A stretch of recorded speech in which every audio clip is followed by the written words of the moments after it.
Teman-teman pasti banyak yang sudah pernah menonton film ini. Film garapan Mel Gibson yang berjudul Apocalypto ini memang gak pernah bosan buat ditonton lagi. Film yang mengajak kita sejenak kembali ke zaman primitif. Tidak ada pakaian-pakaian modis dan mahal di sini. Tidak ada mobil, tidak ada perhiasan, dan tidak ada kosmetika. Tapi yang menjadi setting film adalah sebuah hutan lebat dan penghuninya yang masih menjadikan berburu sebagai mata pencaharian. Buat teman-teman yang ingin bernostalgia kembali, jangan khawatir. Konten kali ini akan mencoba mereview dan menceritakan kembali film yang berjudul Apocalypto tahun 2006. Pastikan kalian sudah klik tombol subscribe dan aktifkan lonceng notifikasi untuk terus mendapatkan update video terbaru dari channel ini. Jika sudah, mari kita lanjut ke bagian ceritanya.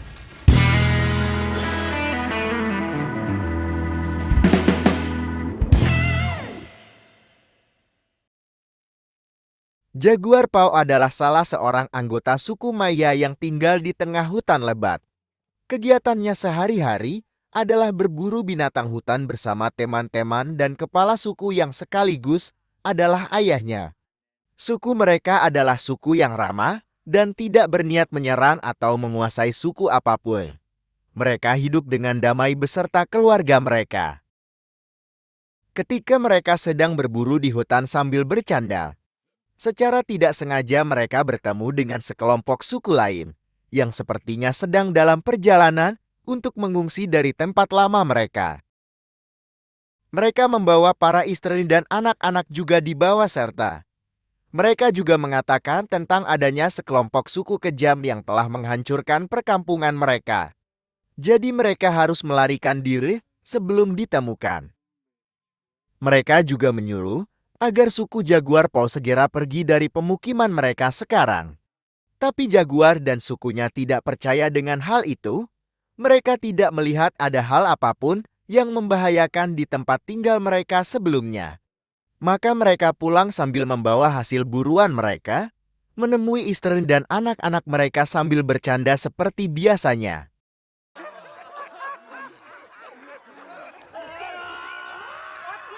Tapi ternyata, suku jahat itu memang ada. Jaguar Paw tersadar keesokan harinya bahwa ada orang yang sedang mengintai pemukiman mereka. Samar-samar ia melihat bayangan-bayangan yang menyelinap di antara pepohonan.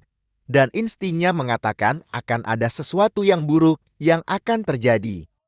Dengan terburu-buru dia membangunkan istrinya yang sedang hamil besar dan putra sulungnya yang masih balita. Ia menyuruh mereka masuk ke sebuah sumur besar yang sudah kering tidak jauh dari rumah mereka. Paw menurunkan mereka berdua dengan terburu-buru menggunakan tali. Dan bahkan sebelum anak dan istrinya sampai di dasar sumur, kampungnya telah diserang oleh kawanan jahat yang dipimpin oleh Zero Wolf. Setelah meninggalkan istri dan anaknya di dalam sumur, Jaguar Paw segera berlari kembali untuk membantu teman-temannya yang melawan para penyerang itu. Tapi ternyata kekuatan mereka tidak seimbang. Suku Jaguar Paw bukanlah jenis suku yang terlatih untuk berperang. Senjata yang mereka miliki hanyalah tombak kayu untuk berburu. Sementara suku jahat itu memiliki berbagai senjata dari besi. Maka dalam sekejap saja, suku mereka kalah. Semua perempuan diperkosa lalu dibunuh. Hanya beberapa saja dari mereka yang tidak dibunuh. Hingga ayah Paw juga telah dibunuh. Semua pria dewasa ditawan dan diikat, termasuk Jaguar Paw. Ia memandang sekilas ke arah sumur tempat istri dan anaknya bersembunyi. Lalu mereka semua dibariskan dengan cara diikat pada leher dan dipaksa berjalan.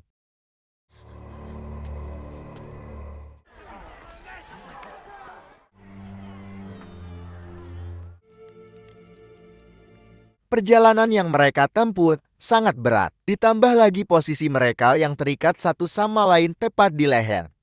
Jadi, kalau ada salah seorang di antara mereka yang berjalan terlalu lambat atau terjatuh, maka itu akan mengakibatkan mereka semua tersakiti. Maka mereka harus saling membantu kalau ada yang terjatuh agar bisa tetap selamat. Belum lagi kalau mereka dicambuk, karena dianggap berjalan terlalu lambat. Setelah perjalanan yang jauh akhirnya, mereka sampai ke tujuan. Ternyata, suku jahat itu membawa mereka ke sebuah suku yang lebih besar dan lebih maju lagi. Suku ini sudah mengenal pakaian dan peralatan logam. Mereka memuja Dewa Matahari yang diberi nama Kukulkan. Sang raja berada di puncak sebuah piramid batu yang bertangga-tangga, lengkap dengan permaisuri dan putra mahkotanya, dan ternyata suku ini lebih kejam lagi. Mereka memberikan korban manusia untuk menyenangkan Dewa Matahari. Pria-pria muda dipenggal di atas piramid, lalu kepalanya dilemparkan ke bawah, di mana ribuan orang sudah menunggu untuk menangkap kepala yang menggelinding itu. Ibu-ibu membawa bayi mereka, lalu menunggu di ujung terbawah piramid. Mengambil darah yang menetes dari kepala-kepala yang terpenggal itu, lalu mengoleskannya di kening bayi-bayi mereka sebagai ritual pemujaan. Mereka menganggap mayat-mayat itu sebagai persembahan suci yang sudah diberkati Dewa Matahari. Dengan menumpahkan darah seperti itu, mereka berharap Dewa Matahari tetap berbaik hati kepada mereka. Dan ternyata, suku jahat yang menyerang pemukiman Jaguar Paw adalah suku yang mencari budak-budak untuk dijual kepada suku pemuja matahari ini. Raja akan membayar untuk setiap orang yang mereka bawa untuk dipenggal dan dipersembahkan. Sementara perempuan-perempuan akan diperdagangkan di pasar untuk dijual sebagai budak. Jaguar Paw dan teman-temannya mendapati antrian pemujaan. Dua orang temannya sudah tewas terpenggal terlebih dahulu, sebelum akhirnya tibalah giliran Jaguar Paw untuk naik ke altar penyembahan. Dia melihat dari dekat sosok pemenggal yang berlumuran darah kering dan memegang pisau besar. Dia juga melihat raja dan ratu yang memandang bosan pada ritual pembunuhan itu. Dan ia melihat si putra mahkota kecil yang memandang dengan gembira sekaligus kejam ke arah calon korban persembahan itu. Pada saat itulah Jaguar Paw teringat pada istri dan anaknya yang masih berada di dalam sumur di dekat perkampungan mereka. Dia sangat sedih membayangkan mereka akan mati karena kelaparan di sana dan tidak menyadari kalau Jaguar Paw sudah tewas terpenggal. Dia berdoa agar masih diberikan kesempatan hidup dan selamat dari suku biadab ini.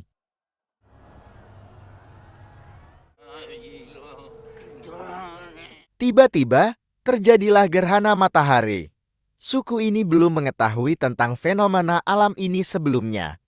Mereka menganggap kalau gerhana matahari ini adalah pertanda kalau Dewa Matahari sudah merasa cukup dengan korban persembahan mereka. Maka Jaguar Paw tidak jadi dipenggal dan dikembalikan ke suku yang telah menawannya. Zero Wolf kemudian memutuskan untuk membunuh mereka yang tersisa. Tapi mereka ingin bermain-main dulu sebelum membunuh mereka. Jaguar Paw dan teman-temannya kemudian dibawa ke tepi hutan, lalu disuruh berlari untuk menyelamatkan diri. Sementara itu, mereka akan memanah atau menghujani tombak. Dan ada anak kepala suku ditempatkan untuk menjaga di ujung yang lain. Kalau ada yang lolos dari panah mereka, ia kemudian ditugaskan untuk membunuh mereka sebelum sampai ke tepi hutan. Dua orang pertama yang disuruh berlari kemudian jatuh karena tertombak. Kemudian tibalah giliran Jaguar Paw dan seorang temannya. Mereka berusaha menghindari tombak dengan cara berlari secara zigzag. Mereka sudah hampir sampai di ujung ketika tiba-tiba sebuah tombak melayang dan mengenai bagian perut Jaguar Paw, tapi ia tidak tewas. Ketika anak kepala suku mendekat untuk membunuhnya, Jaguar Paw berhasil menikamnya terlebih dahulu, lalu segera berlari ke dalam hutan. Si kepala suku Zero Wolf sangat marah karena putranya terbunuh. Mereka kemudian menyusul Jaguar Paw ke dalam hutan untuk memburu dan membunuhnya. Jaguar Paw yang terluka berlari dengan napas tersengal-sengal mencoba untuk mencari tempat persembunyian karena ia sudah tidak kuat lagi untuk berlari. Jaguar Paw kemudian memanjat ke sebuah pohon dan bersembunyi. Gerombolan itu tidak melihat ke atas dan terus berlari melewatinya. Mereka tidak menyadari kalau darah Pau menetes dan jatuh di punggung salah satu seorang pemburu. Ketika akhirnya mereka berhenti mengejar karena kehilangan jejak, salah seorang dari mereka melihat noda darah di punggung temannya dan segera menyadari kalau jaguar Pau bersembunyi di atas pohon. Mereka sudah berniat kembali ke arah mereka datang tadi untuk mengacak kembali. Ketika tiba-tiba mereka mendengar langkah orang yang sedang berlari. Dan mereka menebak kalau itu adalah jaguar Pau yang sedang mencoba melarikan diri. Mereka lalu berusaha mengejarnya dan memotong jalan. Ternyata Pau memang sedang berlari. Tenaganya langsung pulih dan dia berlari seperti orang gila yang ketakutan. Tapi bukan karena suku pemburu itu, melainkan karena ada seekor macan yang sedang mengejarnya dari belakang. Inilah yang tidak diketahui oleh pemburunya. Maka begitu mereka berhasil memotong jalan dan mengejar Pau, macan itu berhasil menangkap salah seorang dari mereka dan menggigit lehernya hingga patah. Dengan refleks mereka membunuh macan itu beramai-ramai.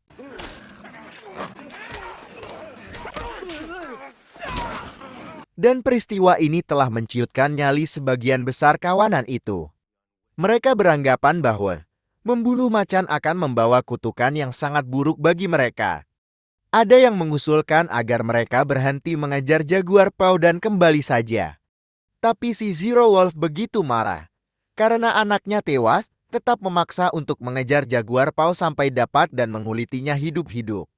Maka mereka tidak punya pilihan lain selain mengikuti perintah ketuanya.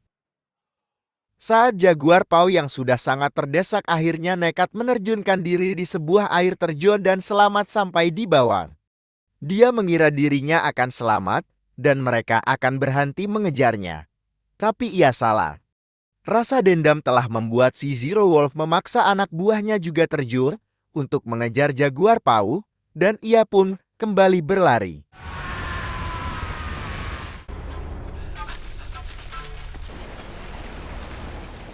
Tapi tiba-tiba dia menyadari kalau mereka tidak akan berhenti mengejarnya dan ia tidak bisa melarikan diri selamanya. Akhirnya dia memutuskan untuk melawan mereka. Dia mengenali setiap sudut hutan itu karena di sanalah ia lahir dan tumbuh dewasa. Karena hutan ini sudah termasuk dalam areal pemukiman sukunya. Hal pertama yang ia lakukan adalah melemparkan sebuah sarang lebar yang sangat besar ke arah gerombolan pengejarnya. Lebah-lebah ganas itu segera mengerubungi mereka. Tapi jaguar Pau selamat, karena dia melumuri tubuhnya dengan lumpur. Satu persatu anggota pemburunya tewas karena jaguar Pau berhasil membuat mereka tercerai-berai, sehingga pertarungan berjalan dengan seimbang. Sampai akhirnya, yang tersisa tinggal si Zero Wolf saja. Pada saat itu hujan deras tiba-tiba turun. Jaguar Pau teringat pada istri dan anaknya yang masih berada di dalam sumur. Dia harus segera mengeluarkan mereka dari sana, karena air hujan akan segera membanjiri sumur itu dan membuat mereka tenggelam.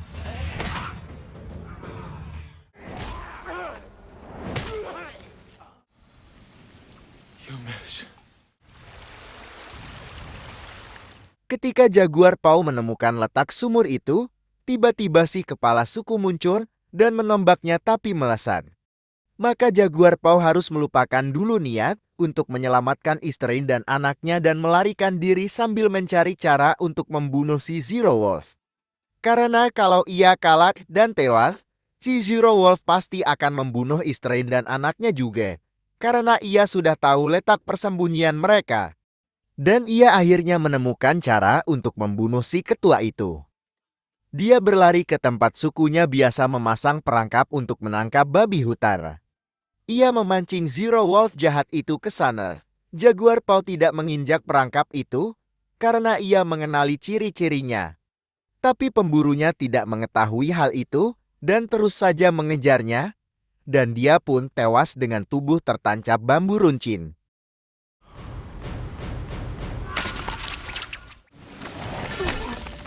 Dengan terburu-buru Pau kembali ke sumur tempat istri dan anaknya berada. Air di dalam sumur sudah sangat tinggi, hingga istrinya yang sedang hamil tua itu harus berdiri di atas batu sambil menggendong anak laki-laki mereka di bahunya. Dan pada saat itulah ia melahirkan anak keduanya. Bayi itu benar-benar ditunjukkan lahir di dalam air dan dengan refleks menggerak-gerakkan tangannya untuk mengambang, padahal ia masih terhubung dengan tali pusar. Kemudian ibunya mengangkat si bayi tinggi-tinggi dan pada saat itulah jaguar paus datang untuk menolongnya. Pada bagian akhir cerita ditunjukkan kalau ternyata jaguar paus beserta istri dan kedua anaknya adalah keturunan terakhir yang tersisa dari suku mereka.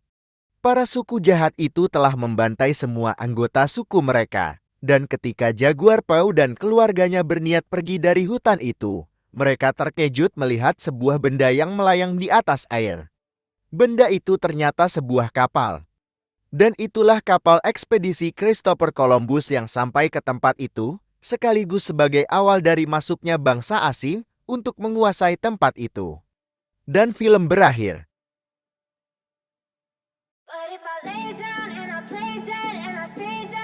Itulah rekap cerita film yang berjudul Apokalipto tahun 2006.